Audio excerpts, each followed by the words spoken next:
Welcome to the Jubilee Museum Series. I'm your host, Wanda Dengel, and joining me from Columbus, Ohio, is Reverend Kevin Lutz, the founder of the Jubilee Museum. Welcome, Father. How are you this morning? I'm doing just fine. Good to be with you. When I've been to the museum, there's one particular room that I find very interesting. It's the Jewish room. Could you tell us a little bit about how you acquired those items and share some of the items that are featured in that room? The very first Jewish piece that we acquired was an ark, which is a container where you put the scrolls. But I was inclined to take this particular piece with a very interesting background because of our neighbor. Right next to us in Columbus is a business called Restaurant Equippers, and they have a restaurant supply company there, and the founder and the owner was a man named Morris Dash, who was a Holocaust survivor and a dear friend.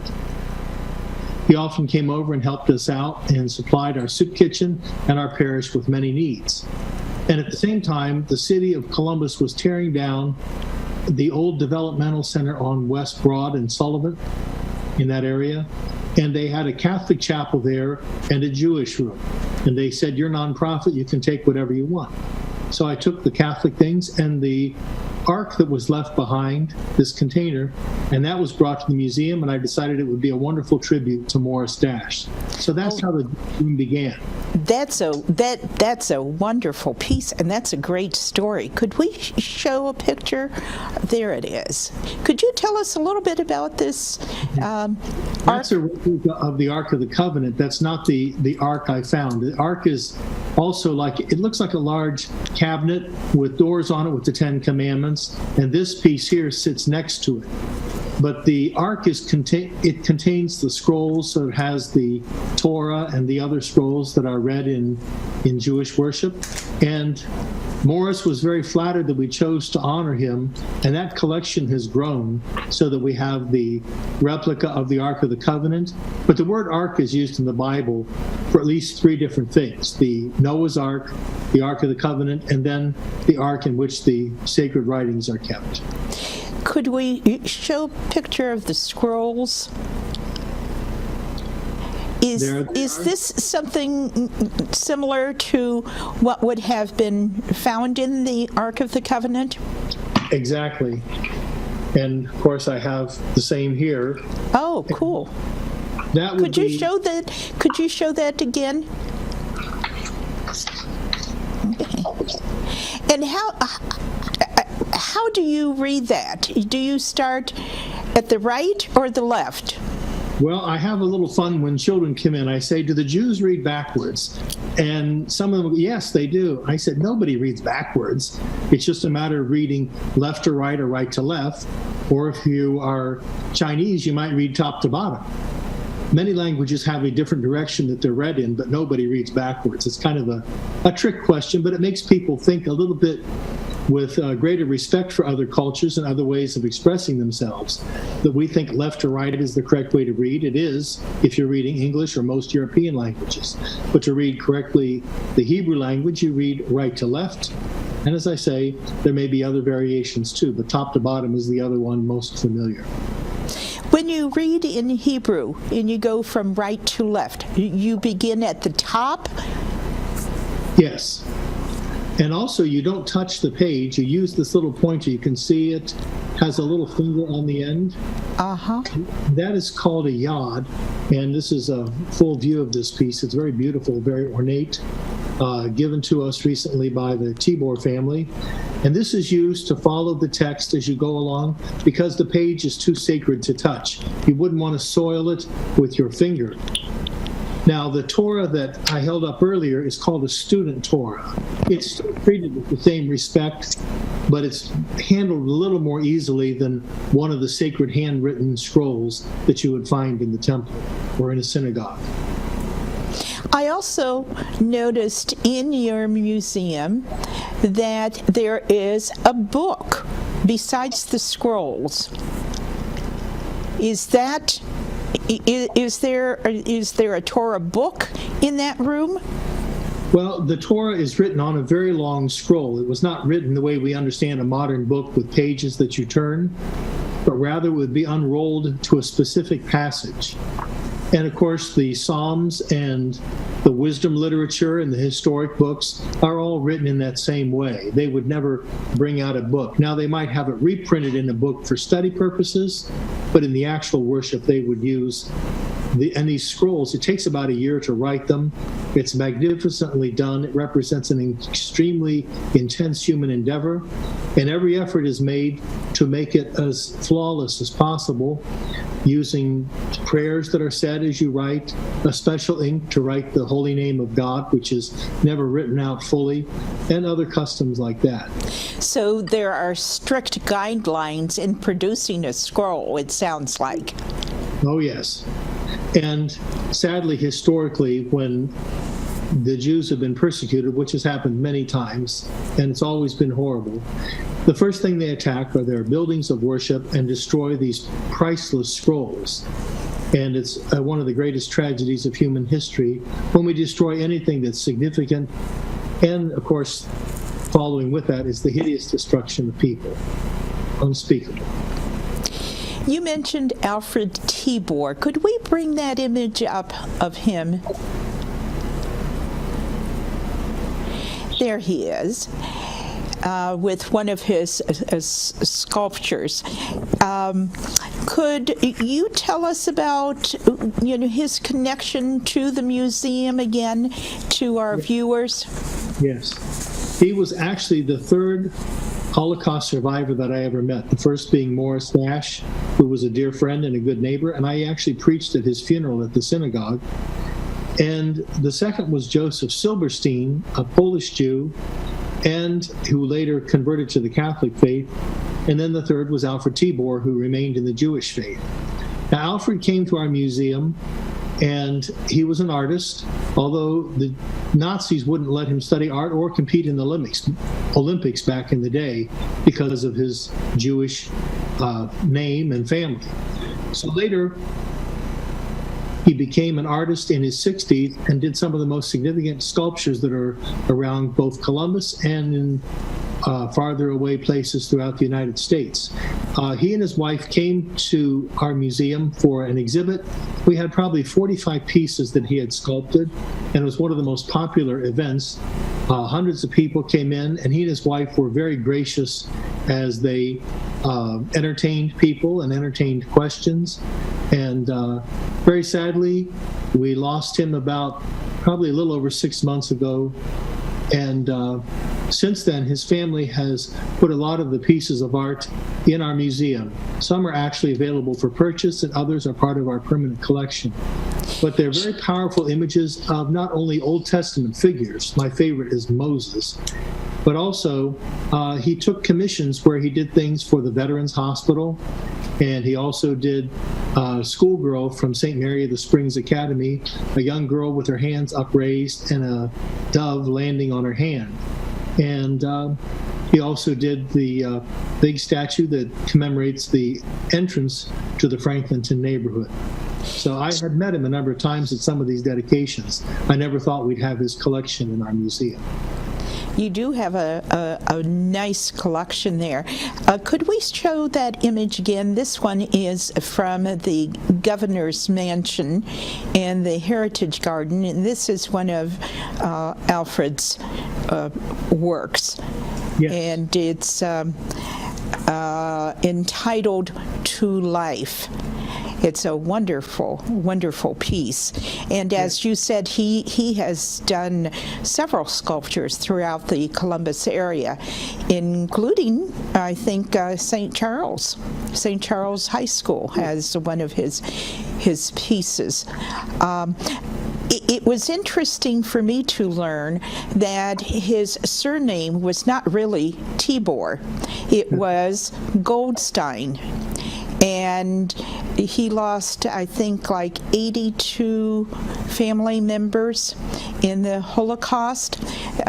He and brother Andre survived and came to the United States, and they changed their name to Tibor in honor of their brother Tibor, who had passed away.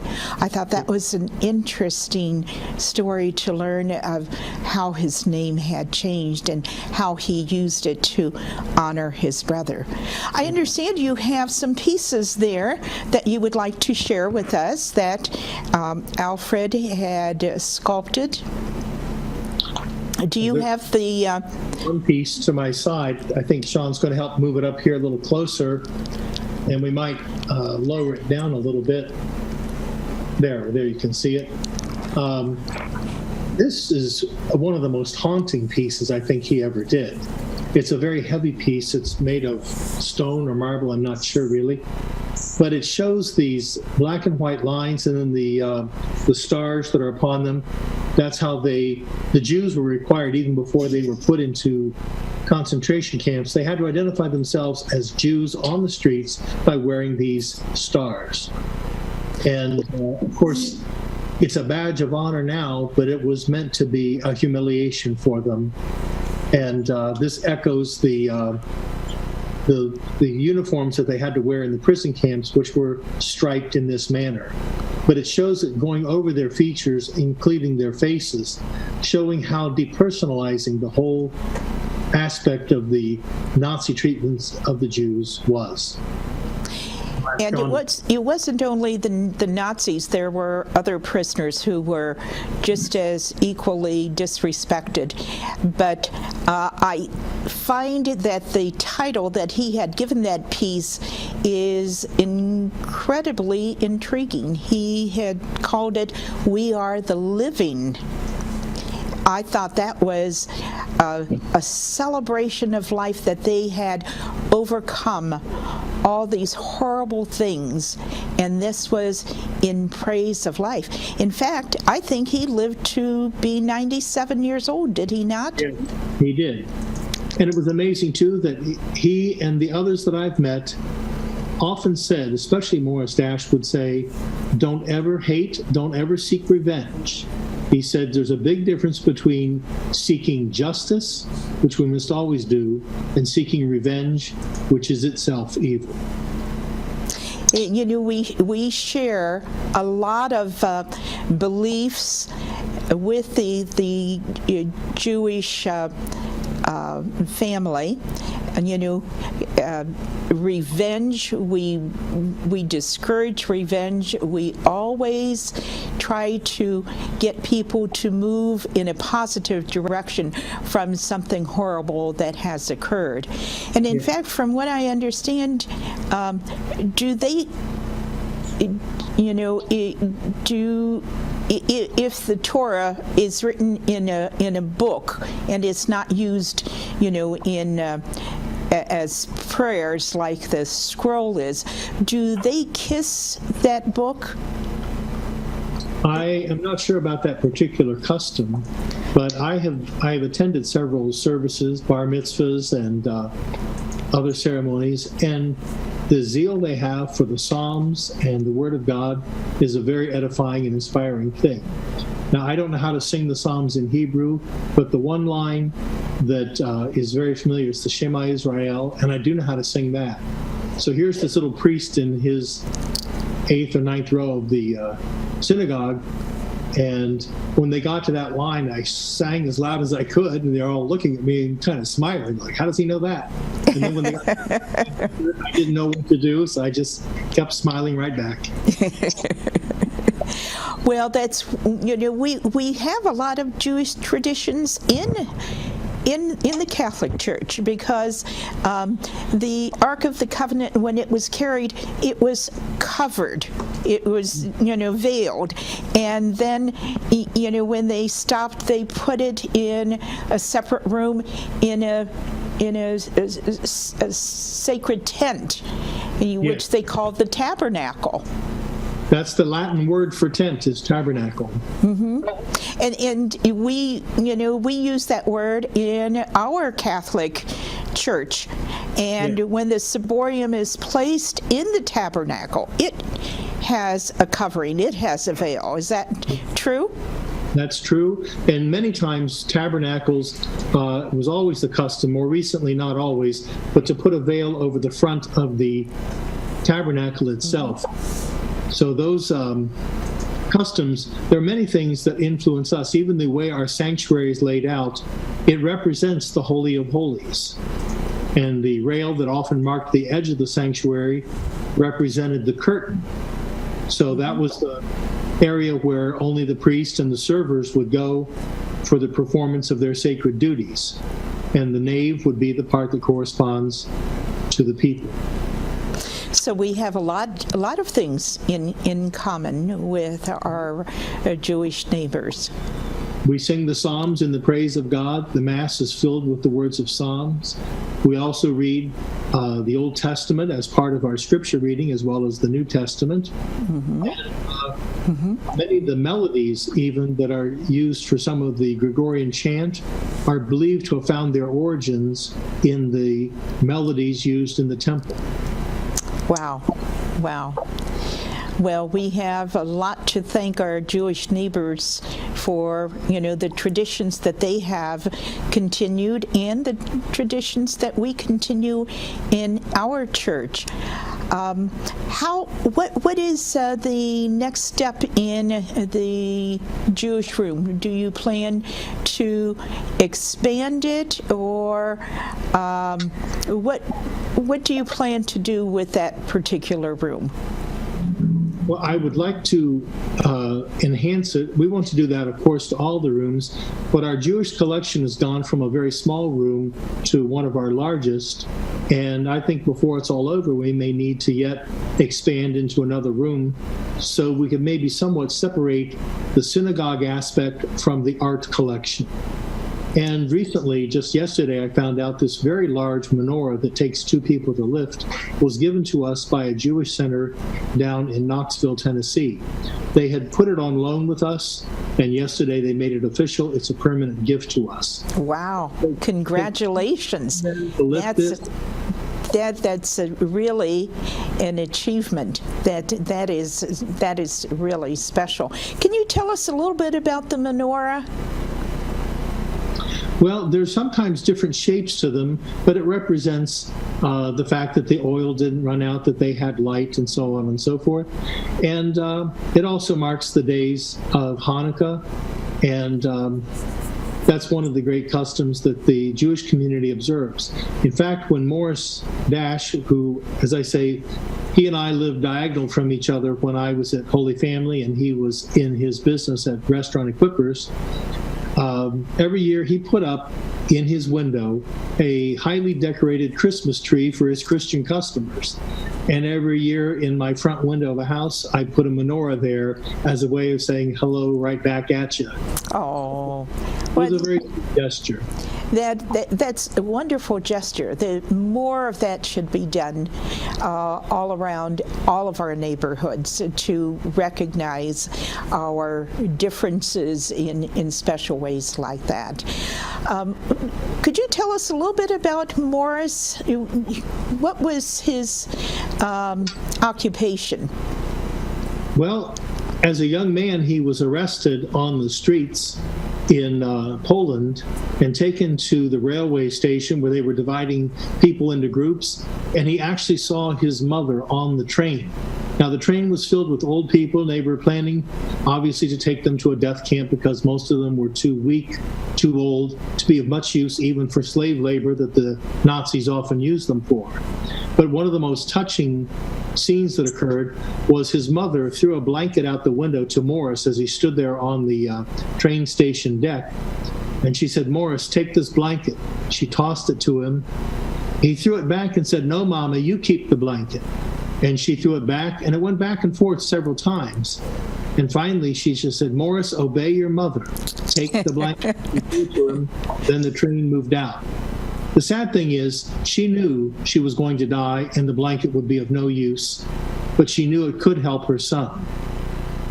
And I think most people are never faced with such a dramatic moment in their lives, but that was how he had his last memories formed of his dear and kind mother, that she was watching out for him even as she was going to her death. I have found the Holocaust survivors that I have met have always had a deep sense of commitment to other people. And it sounds like the three individuals that you have spoken of have had that same sense of life and preserving life and not looking back at the things that were wrong as revenge, but as not allowing it to happen again. Now, Morris was taken when he got out of the camp. He was very sick, like many were. He was brought to a Catholic hospital, and nuns took care of him. They nursed him back to health. And this is a rather sweet story with a couple of laughs in it even. He loved nuns because they were like angels to him. So years later, even when he was settled in his business in Columbus, if a nun came in just to use the phone, she walked out with a refrigerator. Oh. Because he knew they were just angels of mercy, and they nursed him back to health. Also, a priest used to visit him in the hospital, and he knew he was going to America when, he could arrange passage when he was healthier. And he gave him a very fancy tea set. And he told him, "This is valuable. When you get to America, sell it and use it to have a little money in your pocket to get started." Well, he loved the priest so much, he kept the tea set, and the family still has it. Another thing that was beautiful about that, he was told America's the land of promise. When you go there, you're going to have the time of your life. There's opportunities and jobs everywhere. Well, he thought a horrible trick had been played on him when he landed because everybody was drunk. They were wearing green, and they were dancing in the streets like maniacs and spinning him around. And he thought he'd been delivered into the Mad Hatter's Tea Party. Turns out he had landed in Boston Harbor on March 17th, and they were just celebrating St. Patrick's Day plus the end of the war, and they were having a wild old time. What it was until they found someone else that spoke Polish that explained to him what was going on. And then the next day, everybody's behaving normally and sweeping the streets and cleaning it up. He loved to tell that story about what he thought was a horrible joke played on him, and turns out to be just American Irish Catholics being a little crazy on St. Patrick's Day. Well, there were a lot of people who we don't hear about or we don't even know about who helped the Jewish people. There was a woman named Irina Sendler in Poland who I think rescued like over 2,000 Jews, and she hid babies and took them out, but she always wrote their names down and put them in a jar, and then dug the ground and hid this jar, and put the children with Catholic families so that after the war they could be reunited with their relatives. And you didn't hear about her until she was almost, I think she was almost 100 years old when some high school girls in the United States learned about her, and she was in a nursing home, and she became a hero to them because she had saved so many people. But kindnesses like you're talking about were very common among many people, but we normally don't hear about them unless a survivor shares that with us. So we hear a lot of terrible things that happened, and they were awful, but there were also good people who did good things, and I think we need to remember those as well. So thank you for sharing those stories. I know that the museum will continue to grow, and we look forward to hearing more about your stories. You always have such wonderful stories to tell, Father. There should be a room dedicated just to you and your stories where we can come in and put on headphones and listen to your stories. Do you think that might be a possibility in the future? Never crossed my mind. Well, there you go. There's another possibility, another room you're going to have just a room with headphones that we can come in and listen to all your stories. Thanks for the compliment. I appreciate that. Well, I think we are nearing the end of our program. Is there anything else that you would like to add before we close? I would like to say something about Pope Pius XII, because sometimes his name is dragged through the mud, saying if he would have spoken up, we would have saved many more lives. The truth of the matter is, there's a book that published many of the things he stated. I'm holding it up here briefly. And in this book, it's the documents of the Vatican that were issued during the war, as well as news commentary. Hitler hated Pius XII. He had plans to invade the Vatican, and the Pope did a great deal, but when people say, why didn't he speak out more? Every time he did, it brought reprisals. If someone was holding a relative of yours hostage and said, if you go on the news or make an appeal, I'm going to do torturous things to your child, you'd be less inclined to make a statement publicly that would cause pain. But Pius XII did a great deal. He ruled, he lifted the rule of cloister during the war and ordered all convents and monasteries. That was one of the strictest rules. No one could go into the cloister except the monks, if it was a men's order, or the nuns in a women's order. But he lifted the rule entirely and said all refugees, whether they be men or women, Catholic, Jew, or no declared in religion at all, are to be sheltered without question. And so families stayed together in convents. Many times nuns moved to the basement, and each little cell that a nun occupied now became the place. So Pius XII was a great man of peace. I have here one of his relics, and I just want to say that many people who study the case find out that Pius was a much better friend to the Jews than sometimes a certain element in the liberal media wants to depict him. I agree with you. I had read, and then I had also seen a program where it illustrated the many efforts he made in trying to help. But, you know, when you're as quiet a man as he was, and as prayerful as he was in wanting to do the right thing, you don't hear about that. So I'm glad you brought that book up. And tell us the title of it again before we leave.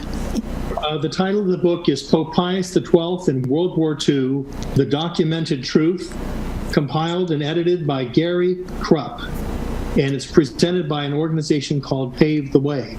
I might also point out that Pope Pius XII reigned during that whole time, and 85% of the Jews in Italy lived to the end of the war. That's an incredibly high number, considering that in Germany, I think it was below 30%. Absolutely. But truth will come out. Absolutely. Well, I thank you very much for joining us. We found, it's always good to have you. You know so much. You have so much information.